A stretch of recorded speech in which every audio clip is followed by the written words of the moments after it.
आज हम सिर्फ एक खबर की बात नहीं कर रहे हैं। हम बात कर रहे हैं मेडिकल साइंस के एक ऐसे लम्हे की जिसे शायद आने वाले कई सालों तक याद किया जाएगा। जरा एक पल के लिए सोचिए, क्या ऐसा हो सकता है कि एक डॉक्टर एक महाद्वीप पर बैठा हो और मरीज किसी दूसरे पर, फिर भी एक एकदम सटीक मेडिकल जांच हो जाए? सुनने में तो ये किसी साइंस फिक्शन फिल्म की कहानी लगती है ना? लेकिन इसका जवाब है हाँ, बिल्कुल हो सकता है। और ये कमाल, ये अविश्वसनीय कारनामा भारत के एम्स ने कर दिखाया है, जिसने मेडिकल टेक्नोलॉजी की सारी हदों को ही जैसे तोड़ दिया है। पर सवाल यह है कि आखिर ऐसा करने की जरूरत ही क्यों पड़ी? तो चलिए थोड़ा और गहराई में चलते हैं और उस चुनौती को समझते हैं जहां से ये सब कुछ शुरू हुआ।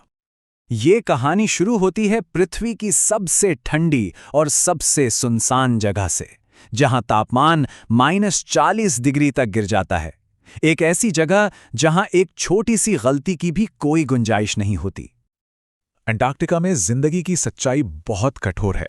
वहां हमारे बहादुर रिसर्चर्स तो हैं, लेकिन उनके लिए कोई बड़ा अस्पताल या स्पेशलिस्ट डॉक्टर मौजूद नहीं है। मतलब अगर कोई मेडिकल इमरजेंसी आ जाए तो मदद को पहुंचने में ही कई दिन लग सकते हैं। तो फिर सवाल ये उठता है कि ऐसे में क्या होगा अगर किसी को कोई अंदरूनी चोट लग जाए या किडनी में कोई दिक्कत आ जाए? ऐसी इमरजेंसी में क्या किया जाए? यही वो गंभीर सवाल था जिसका जवाब खोजना बहुत जरूरी था। और इसी सवाल का जवाब एक ऐसे कमाल के समाधान के तौर पर सामने आया जिसने मानो दो अलग अलग दुनियाओं को एक ही धागे में पिरो दिया। जरा इस पर नजर डालिए। एक तरफ दिल्ली में एम्स के डॉक्टर हैं और दूसरी तरफ उनसे 12,000 किलोमीटर दूर अंटार्कटिका में एक मरीज, और इन दोनों के बीच जो पुल बना है वो है टेली रोबोटिक्स टेक्नोलॉजी। ये सुनने में किसी जादू जैसा लगता है ना? दिल्ली में डॉक्टर एक डिवाइस को कंट्रोल कर रहा है और हजारों किलोमीटर दूर एक रोबोटिक हाथ ठीक उसी तरह मरीज के शरीर पर अल्ट्रासाउंड प्रोब को घुमा रहा है। डॉक्टर वहां है भी नहीं, पर जांच एकदम सटीक हो रही है। तो चलिए अब आगे बढ़ते हैं और ये समझते हैं कि आखिर ये टेक्नोलॉजी काम कैसे करती है। इस जादू के पीछे का साइंस क्या है? इसका ऑफिशियल नाम है टेली रोबोटिक अल्ट्रासाउंड सिस्टम। सीधे शब्दों में कहें तो एक ऐसा सिस्टम है जहां एक डॉक्टर एक रोबोट को बहुत दूर से कंट्रोल करके एक मेडिकल जांच पूरी करता है। देखिए, इसका प्रोसेस काफी सीधा है। दिल्ली में डॉक्टर के हाथ की हर मूवमेंट को कैप्चर किया जाता है। उसे इंटरनेट के जरिए तुरंत अंटार्कटिका भेजा जाता है और वहां मौजूद रोबोटिक हाथ ठीक वही मूवमेंट दोहराता है। और सबसे जरूरी बात, लाइव तस्वीरें और स्पर्श का एहसास यानी हैप्टिक फीडबैक तुरंत डॉक्टर तक वापस पहुंचता है। हाँ, तो इस पूरी टेक्नोलॉजी की जो सबसे कमाल की बात है ना, वो है ये हैप्टिक फीडबैक। इसकी वजह से डॉक्टर सिर्फ स्क्रीन पर देख नहीं रहा, बल्कि वो असल में महसूस कर सकता है कि रोबोटिक प्रोब कितना दबाव डाल रहा है, और यही चीज इस जांच को इतना ज्यादा सटीक बनाती है। और सबसे गर्व की बात तो यह है कि यह भारत की अपनी टेक्नोलॉजी है। इस पूरे सिस्टम को एम्स दिल्ली और आईआईटी दिल्ली ने मिलकर बनाया है।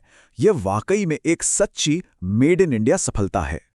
लेकिन ये टेक्नोलॉजी सिर्फ अंटार्कटिका तक ही सीमित नहीं है। इसके मायने कहीं ज्यादा बड़े हैं। ये दुनिया भर में हेल्थ केयर को हमेशा के लिए बदल सकती है।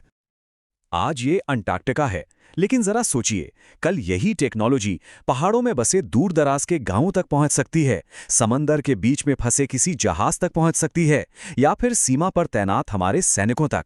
यहां तक कि बाढ़ या भूकंप जैसी आपदाओं में भी ये जान बचा सकती है। मतलब साफ है, अब दो जगहों के बीच की दूरी मेडिकल देखभाल में कोई रुकावट नहीं बनेगी। जहां डॉक्टर खुद नहीं पहुंच सकता, वहां अब उसकी विशेषज्ञता और उसके हाथ पहुंच सकते हैं। तो ये सिर्फ एक टेक्नोलॉजी की तरक्की नहीं है, ये इंसानियत के लिए उम्मीद की एक नई सुबह है।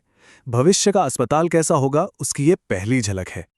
बस एक पल के लिए सोचिए, जब कोई अपना किसी मुश्किल में हो और हजारों किलोमीटर दूर बैठा एक डॉक्टर उसकी जान बचा ले। ये सिर्फ टेक्नोलॉजी नहीं, ये उम्मीद है, ये भरोसा है कि मदद हमेशा पहुंचेगी, चाहे फासला कितना भी लंबा क्यों ना हो। एम्स ने भविष्य के अस्पताल का दरवाजा तो खोल दिया है, लेकिन एक बड़ा सवाल ये भी है कि क्या हम एक ऐसे भविष्य की तरफ बढ़ रहे हैं जहां डॉक्टर अपने घर बैठे बैठे ही मुश्किल से मुश्किल ऑपरेशन भी कर लेंगे?